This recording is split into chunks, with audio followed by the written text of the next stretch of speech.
Morning, Year 5. Happy Tuesday. I hope you're okay. I hope you had a good Monday and you got on with the work and you found it okay. If you didn't, drop me an email and I'll explain it. That's not a problem at all. I've been seeing some fantastic work. I know Mr. Ollins and Miss Kalu have also seen some amazing work, so well done.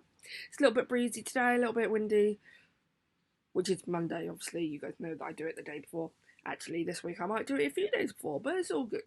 Yeah. So that's the drill. Alright, so let's get on with some English then. So today is Myths and Legends lesson 12. How exciting. And today is Tuesday the 30th of June 2020. Tomorrow is the 1st of July. Can you believe it? Only 16 days left of school. But it's less than that because there's weekends. So it's like 3 weeks left of school.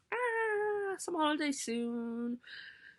So yeah, you know what you're going to need. Pencil, pen, paper, and the lesson 12 for the Myths and Legends. Pause everything to make sure you have everything ready. Pause everything, you know what I mean. So today's myth is Perseus and Medusa, and you're going to be able to understand the myth by the end of today's lesson. It's the same success criteria for the whole week, pretty much, just changing it for the different myths. So you're going to be able to understand how myths are written, you're going to be able to understand who Perseus and Medusa were and the moral of their myth, and you'll be able to consider the importance of different characters. Make sure you pause the video and write down the LI and date today. Okay, so make sure you have paused that video. Okay, so a little challenge for you today. Let's bubble find myself. Yeah. So, you're going to label each of these statements with true or false. So, Perseus was the son of two mortals. The oracle prophesied about Perseus. Polydectes wanted to marry Perseus's mother. Perseus was very wealthy. Polydectes challenged Perseus to bring him back the head of the Gorgon. Oh, I do apologise. Let me and show Gorgon. There we go. Okay, so true or false the end of those statements, and then we'll go on to the next challenge. Do pause the video if you want a couple of more minutes. So you're going to complete the descriptions of these gods. So Poseidon was the of Zeus.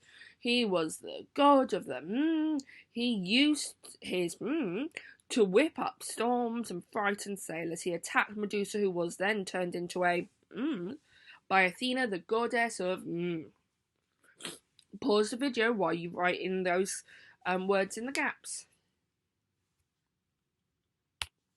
So,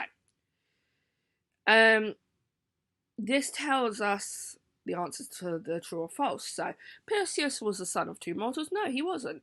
He was the son of a mortal mum and a god dad. So he was the son of Zeus. Do you remember?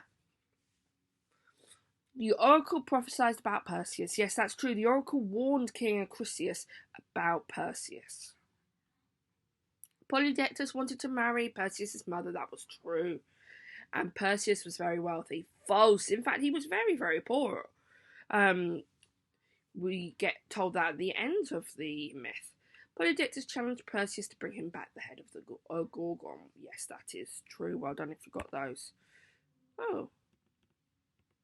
Who knows what I've done there? Anyway, you've done this, so. Poseidon was a brother of Zeus. He was the god of the sea. He used his trident to whip up storms and frighten sailors. He attacked Medusa, who was then turned into a Gorgon by Athena, the goddess of wisdom. Well done if you got all of those right. Well done. Fantastic. That's really great work. I know it's hard, but if we keep learning every day, we will start remembering everything. So this is the next paragraph. In fact, there's two on this one. So Hera was the of Zeus, who was the king of the Together they lived on Mount Hera was the goddess of She was very jealous of Zeus and often cursed mortal women she thought were interfering in her private life.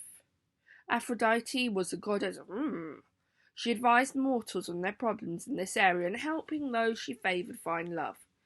However, she was argumentative and experienced a feud with and.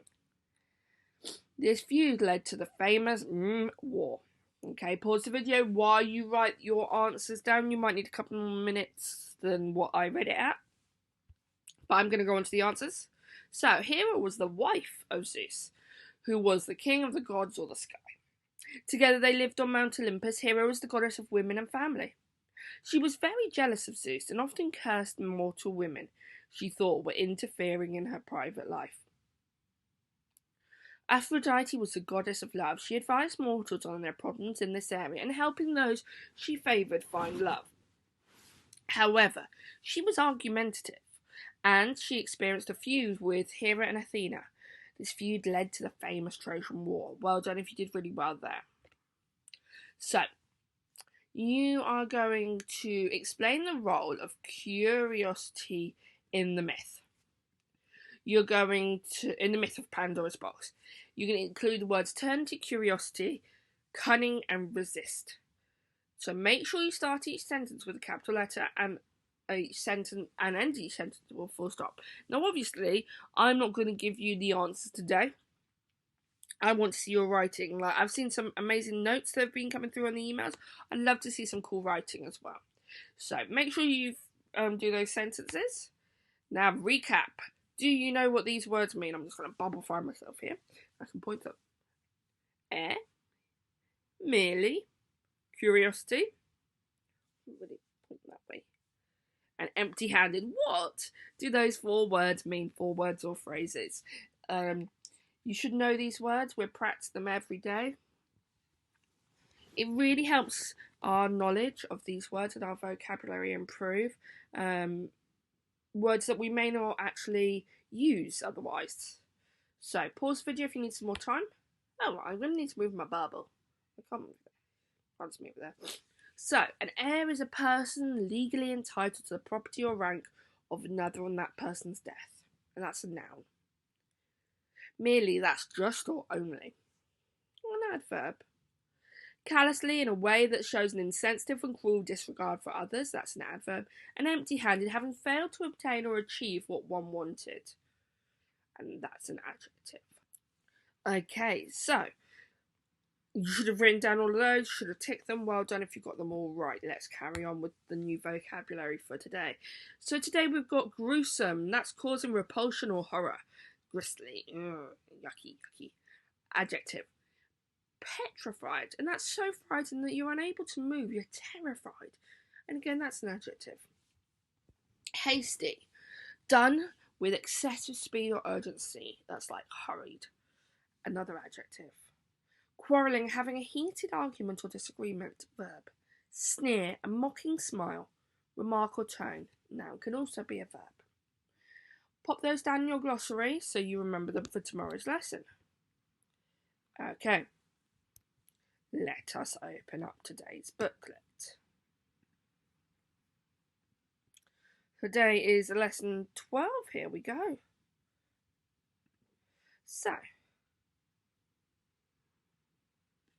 of all the monsters, how is it say lesson 13 there? I am so sorry, guys. It is lesson 12, this one. Let me just check lesson 13. Yep, this one is lesson 12. You see, I just can't type today. Of all the monsters and beasts in ancient Greece, the Gorgons were perhaps the most gruesome, the most ugly, the most disgusting. Men were petrified by them. The 3 Gorgons had once been very beautiful girls. Then Medusa had fallen in love with Poseidon, the god of... and had seduced him in the temple of Athena, the goddess of... This had been most unwise. To punish Medusa for behaving improperly in her temple, Athena turned her and her sisters into Gorgons. And that was how they became so ugly. Instead of teeth, they had sharp tusks like wild boars. Their hands were made of bronze, and they had wings on their shoulders. But what was most remarkable about these horrors were their hair. Their hair was made of living snakes.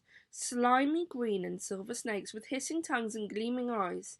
There were dozens of them sprouting out of the Gorgons' skulls. writhing over their foreheads, curling round their necks and twisting over their shoulders. Everyone who saw the face of a Gorgon turned to stone. Back at the banquet, Perseus rushed out of the palace amid the loud laughter and jeers of Polydectes and his friends, and sat beside the quiet sea. Thinking about what to do while he sat there deep in thought, two immortals came to him. Athena, tall and stately in her shining helmet, with her polished shield upon her arm, and Hermes, with kindly laughter in his eyes, slim and quick of limb, with the winged sandals on his feet. "Do not grieve, Perseus," said Hermes, "for by the will of Zeus we are come to help you. See here, I lend you the sharpest weapon in the world, that very sickle with which Kronos wounded the sky, and which Zeus used in his battle with Typhoon. No less a blade will smite the head from Medusa the Gorgon. And I," said Athena in her calm, sweet voice, "will lend you my shield, with which I dazzle the eyes of erring mortals who do battle against my wisdom. Any mortal who looks upon the face of Medusa is turned to stone immediately by the terror of it. But if you look only on her reflection in the shield, all will be well." Perseus travelled far and searched for a long time, but he had found no trace of Medusa and her sisters. He wondered if he had been a bit hasty in agreeing to the king's request. At the moment, a figure suddenly appeared, stepping out of the flames of the bonfire. It was a woman, tall and beautiful, with bright eyes. On her head she wore a helmet, and she carried a spear. It was Athena, goddess of wisdom. "I know who you're looking for. The only way to find Medusa is to ask the Grey Ones." So Perseus hastened away, his heart beating with excitement at the thought of the high adventure which was his, and the great honour which the immortals had done. Perseus knew he had first to find the three Grey Sisters. They alone knew where the gruesome Gorgon Medusa had her lair. These three revolting old women lived on a rocky cliff top and kept watch for passers-by to cook in their iron cauldron. They could not all keep watch at once, though. Between the three of them, they had only one grey eye. As he got closer, he could hear the grisly sisters quarrelling about their supper. They could not decide whose turn it was to eat. Between the three of them, they only had one rotten tooth. Perseus crept up behind them as they argued, and before they could stop him, snatched away the eye.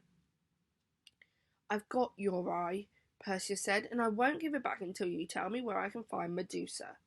The Grey Ones stamped their feet and shouted, "Who is it? Can't see him, bite him." "If you don't tell me," Perseus continued, "I'll throw your eye away and you'll never see anyone again." "All right," the Grey Ones ground their teeth. "There's a big cave in the valley down there, and make sure you get a good look at Medusa. Look her straight in the eye. You'll never forget your first sight of Medusa." Perseus gave them back their eye and left, their laughter cackling in his ears. Athena had not only told Perseus how to kill Medusa, she had given him the means. He now carried her brightly polished shield in one hand and his sword in the other. He knew that he must be getting close to Medusa's cave. The valley in which he stood was filled with stone people, some trapped as they turned to run, others frozen in horror, their mouths open, the screams still on their lips. Wow. So how is Perseus going to use Athena's shield to defeat Medusa? In the space below, write an explanation using reflect, petrify and cunning. You're going to want to pause the video for a moment. Okay, so hopefully you've got a great sentence there.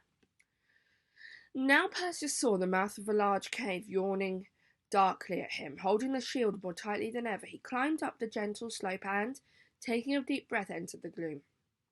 "Medusa," he called out. His voice sounded lost in the shadows. Something moved at the back of the cave. "Medusa," he repeated. Now he could only hear hissing. "I am Perseus." "Perseus," came a deep, throaty voice from the back of the cave. "Have you come to see me?" The Gorgon stepped forward into the light. For a dreadful moment, Perseus was tempted to look up at her, to meet her eyes, but with all his strength, he kept his head turned away, and instead of looking at Medusa, he looked at her reflection in the shield. Now he could see her skin, her green skin, her poisonous red eyes, and her yellow teeth, all reflected in the polished bronze. He lifted the sword. Look at me, the Gorgon cried. Still he kept his eyes on the shield. Now the reflection was huge, the teeth snarling at him out of the shield. The snakes writhed furiously, hissing with the sound of the red-hot needles being plunged into water. Look at me, how he could find her when all he could see was the reflection. Surely it'd be easier to kill her if he just took one quick look at her, just to make sure he didn't miss. Yes, that's right, look at me. No!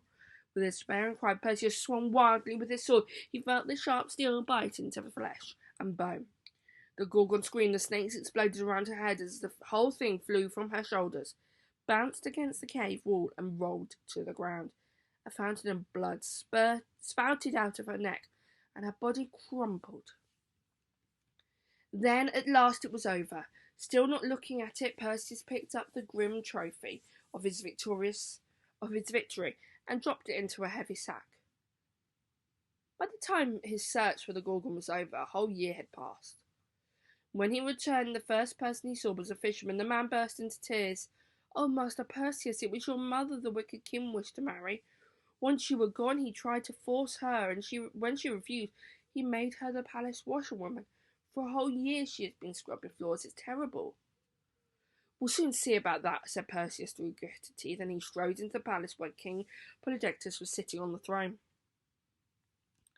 "Greetings, sire," he called out to the astonished monarch. "It is Perseus. I returned after 12 long months. I bring with me a present that you asked for." "A Gorgon's head," Polydectes sneered. "A likely story." "Don't you believe me, sire?" Perseus asked. "Certainly not," the king said. "Would you believe your own eyes? Have you got it there?" The king pointed at the sack. "See for yourself."